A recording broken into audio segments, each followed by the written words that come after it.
ناظرین آپ نے سنا ہوگا کہ انگریزی اسکولوں کے بچے بڑے تیز ہوتے ہیں، بڑا پڑھتے ہیں، بڑے پڑھاکو ہوتے ہیں، اور اصل میں تو جو تعلیم ہے وہ انگریزی تعلیم ہی ہے، باقی تو ایسے ہی بس فارغ ہیں، اور پھر یہ کہ نقلیں مار کے پاس ہوتے ہیں اور ان کے پیپر آؤٹ ہوتے ہیں اور رٹے مارتے ہیں۔ لیکن آج یہ پتہ چلا ہے کہ یہ سب کچھ تو ان انگریزی والوں کے ساتھ بھی ہوتا ہے، تو پھر دونوں کے پلڑے برابر۔ اور یہ جو انگریزی والے ہیں ان کے جو پیپر ہوتے ہیں جو آؤٹ ہوئے ہیں، ابھی 2 پیپر آؤٹ ہو گئے ہیں، اے لیول کے پرچے جاری ہیں، اے لیول کا امتحان جاری ہے، 2 پیپر آؤٹ ہو چکے ہیں۔ اب میں آپ کو بتاؤں گا اپنے اگلے تفصیل میں کہ کتنے پیسے یہ انگریزی والے لے کے جاتے ہیں۔ یہ برطانیہ لے کے جاتا ہے ہمارے پاکستان سے صرف، باقی تو حالانکہ یہ پورے یہ جو جس پہ اس نے حکمرانی کی ہوئی ہے نا، ہم جتنی کالونیز ہیں ان کے غلام رہ چکے ہیں، ان سب سے وہ پیسے وصول کرتے ہیں۔ تو ہم غلاموں سے وہ کتنے پیسے وصول کرتے ہیں، اور ہم غلام فخریہ انداز میں ان کو کتنے پیسے دے کے پڑھتے ہیں اس سسٹم کے تحت، اور پتہ چلا ہے کہ وہ سسٹم بھی ٹھوس ہے، وہ بھی پیپر آؤٹ ہوتے ہیں۔ تو کیا معاملہ ہے میاں طاہر؟ دیکھیں سب سے پہلے تو اے لیول، او لیول، اے لیول، کچھ لوگوں کا اس کا ہی نہیں پتہ چلتا او اے کیا ہوتا ہے۔ میں آپ کو سادگی سے بتا دیتا ہوں، او لیول وہ ہے جسے ہم کہتے ہیں میٹرک کی تعلیم ہمارے ہاں، اور اس کے بعد جو اگلی 2 سال ہیں، ویسے بعض اسکول 3 سال کراتے ہیں صرف پیسے بٹورنے کے لیے، اے لیول۔ تو اے لیول جو ہے وہ 2 سال کا وہ ہوتا ہے، تو اسے کہتے ہیں اے لیول۔ اچھا، اب عام طور پہ جو آگے جا کے داخلے یونیورسٹیز میں جا کے ظاہر ہے ادھر سے کیا ہوتا ہے، F A matric, F A F S C, ٹھیک ہے نا، یہی ہوتا ہے نا۔ تو ادھر سے او لیول، اے لیول۔ اب جب امتحانوں کے بعد دونوں کے اسٹوڈنٹس آتے ہیں، آگے یونیورسٹیز میں داخلہ لینا ہوتا ہے، تو پھر جب یہ ایکول کھڑے ہوتے ہیں تو وہ یہ کہتے ہیں کہ نہیں، یہ جو اے لیول والے ہیں نا، یہ آپ سمجھیں 13 پڑھے ہوئے ہیں۔ اچھا چلو 13 پڑھے ہیں کہ 14 پڑھے ہیں، پڑھا گیا ہے، سوال تو اس پہ ہے۔ تو پہلی بات تو یہ ہے کہ لوگوں کو، ہم غلاموں کو انگریزی کے نام پہ بیوقوف آج بھی بنایا جا رہا ہے۔ اس دور میں بھی ہم غلام ہیں، اس دور میں بھی ہم انگریزی کے غلام ہیں، انگریز کے غلام ہیں۔ میں یہ نہیں کہتا ہمیں انگریزی نہیں پڑھنی چاہیے، لیکن ہم آج بھی اپنی دولت کا ایک بڑا حصہ انگریزوں کو دیتے ہیں۔ آپ سوچ کے حیران ہوں گے جب میں آپ کو بتاؤں گا کہ وہ کتنے پیسے ہم سے لے کے جاتے ہیں صرف امتحانوں میں۔ اس کے علاوہ جو جاتے ہیں وہ تو کہانی اور ہے، وہ تو کسی وقت میں آپ کو بتاؤں گا کہ یہ جتنے انگریزی اسکول ہیں ان سے پیسے انڈائریکٹلی اور ڈائریکٹلی دوبارہ برطانیہ میں جا رہے ہوتے ہیں۔ تو اب یہ ہوا ہے کہ پہلے تو یہ تھا کہ جناب ہمارے پرچے آؤٹ ہوا کرتے تھے، یعنی کہ ہم جیسے لوگ، میں اور آپ ٹاٹ اسکولوں سے پڑھے ہوئے، تو ہمارے پرچے آؤٹ ہوا کرتے تھے، اور یہ ایک رواج تھا۔ خیر سندھ میں تو آج بھی یہ رواج ہے، اور اتنے دبنگ طریقے سے ہوتا ہے کہ وہاں پہ تو سیاست بھی اس پہ ہوتی ہے کہ کس ایم پی اے نے کتنے پرچے آؤٹ کرائے ہیں۔ پرچہ آؤٹ ہونا چاہیے ورنہ ووٹ نہیں ملیں گے، تو ویسے ہوتا ہے وہاں پہ، اور پرچہ آؤٹ ہوتا ہے سب کچھ کیے بغیر، مطلب ہر طرح کی پابندی کے باوجود۔ پنجاب میں تو شکر ہے، یہ شہباز شریف کے کچھ اچھے کاموں میں یہ بھی ایک اچھا کام ہے، مطلب جس کا کریڈٹ ہے اس کو دے دینا چاہیے۔ میں شہباز شریف کو ٹوٹل اچھا نہیں کہہ رہا، ویسے معاف کیجیے گا اگر کسی کو مائنڈ نہ کرے، لیکن یہ ایک اچھا کام ہے اس نے اور اس کے بڑے بھائی نے، دونوں نے۔ ویسے یہ صرف شہباز شریف کی بات نہیں ہے، نواز شریف، انہوں نے یہ کیا پہلی دفعہ یہ کیا تھا کہ امتحانی مراکز پر دفعہ 144 لگا دی تھی کہ 100 میٹر دور تک کوئی بندہ اندر داخل نہیں ہوگا، اور جو داخل ہوگا اس پہ پرچہ ہوگا، گرفتار ہوگا، اس پہ مقدمہ بنے گا، اور پھر اس پہ مقدمہ بن کے وہ جیل جائے گا، اور پھر اس کی ضمانت ہوگی تو کیس چلے گا۔ تو وہ جو رواج تھا کہ امتحانی مراکز کا گھراؤ کیا جاتا تھا، اور باہر کھڑے لوگ جو ہیں وہ اندر بوٹیاں پھینک رہے ہوتے تھے، اور اندر سے باہر جو ہے نا بوٹیوں کو تبادلہ ہو رہا ہوتا تھا جیسے بمباری ہو رہی ہے،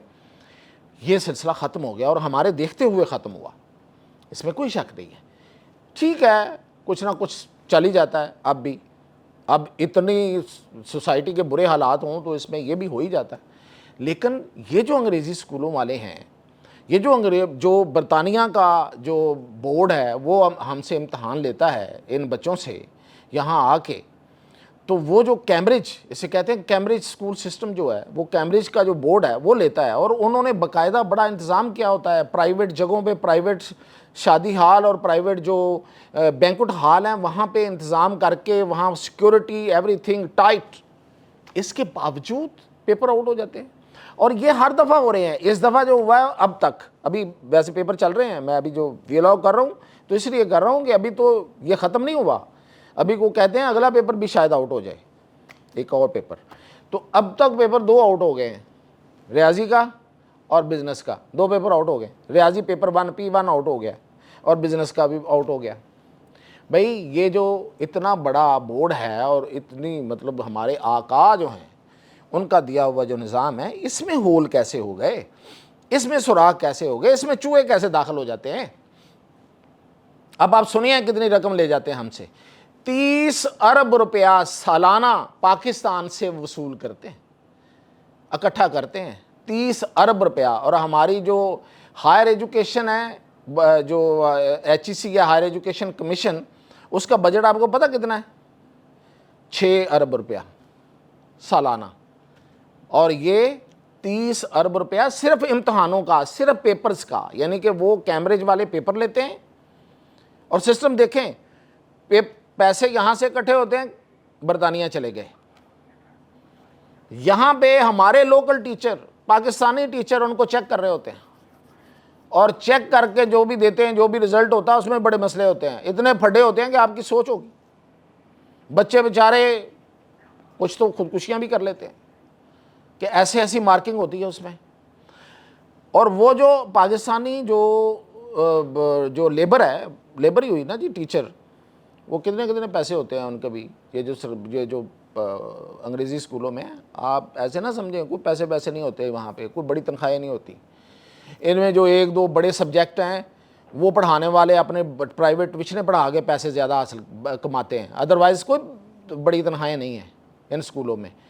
جتنا وہاں پہ پڑھانا پڑتا ہے، دن سے رات ایک کرنی پڑتی ہے، تو اس میں انہی ٹیچرز کو نامنل سے پاکستانی روپوں میں ادا کر کے ان سے پیپر چیک کرا لیے جاتے ہیں، اور 30 ارب روپیہ وصول کرتے ہیں۔ اور اس کے باوجود ان کی کریڈیبلٹی یہ ہے سسٹم کی کریڈیبلٹی۔ یہ اے لیول پڑے ہوئے جو اپنے آپ کو اس پاکستان کی پھر کریم سمجھتے ہیں اور یہاں کی ایک خلائی مخلوق سمجھتے ہیں، اور دوسروں کو اپنے سے کم تر اور بد پتہ نہیں کیا سمجھتے ہیں، وہ لوگ جو ہیں ان کی یہ حالت ہے، ان کے پیپر آؤٹ ہوتے ہیں۔ آؤٹ ہونے کا مطلب کیا ہوتا ہے؟ پیپر باہر گیا، پتہ چل گیا کیا ہے پیپر میں، اور یہ ہر سال کا فینومنا ہے، یہ کوئی 1 سال کا نہیں ہے۔ ان سے قابو نہیں ہوتا، قابو کرنا نہیں چاہتے۔ تو دونوں باتیں ہیں، اور ایک لحاظ سے میں آپ کو بتاؤں کہ یہ کچھ معاملات میری حد تک تو اگر میرے دیکھے جائے نا، میرے اندر تھوڑا سا وہ ہے، مطلب ایک اس نظام کے حوالے سے کمینہ پن ہے میرے اندر، میں چاہتا ہوں یہ کسی طرح فیل ہو جائے، ان کو پتہ چلے، یہ جو ہم پہ یہ صرف انگریزی کے نام پہ ہم پہ بادشاہ بن کے بیٹھے ہوتے ہیں نا، یہ ہم پہ، ان کو بھی سمجھ آئے، اور یہ ہوتا ہی رہے، تو مطلب یہ میرے اندر کی بات ہے، ویسے ہونا نہیں چاہیے۔ تعلیم میں اگر تعلیم بھی ایسی ہوگی تو ان سے بن کے جو نکلیں گے، اس سے جو اس چوزے جو بڑے ہوں گے پھر بعد میں، یہ تو ویسے بھی ان کو انگریزی چوزے کہتے ہیں، تو وہ کیا نکلیں گے، کیا بنیں گے اور کیا کریں گے ہمارے ساتھ۔ تو فیل ہونے کی جو میں بات کی ہے، معذرت چاہتا ہوں اگر کسی کو بری لگی ہو، میں صرف اس لیے کہ ہمارا اپنا نظام ہو جس میں جو ہمارے اندر سے بنا ہو، ہم انگریزی پڑھیں، ہم انگریزی میں دنیا سے آگے نکلیں، لیکن ان کے دیے ہوئے نظام کے تحت نہیں۔ آج بھی ان کا نظام ہم پہ مسلط ہے، آج بھی ان کا بورڈ ہمارے لوگوں کے پیپر لیتا ہے، تصور کیجئے اور خدا کا خوف کیجئے۔ اجازت دیجیے۔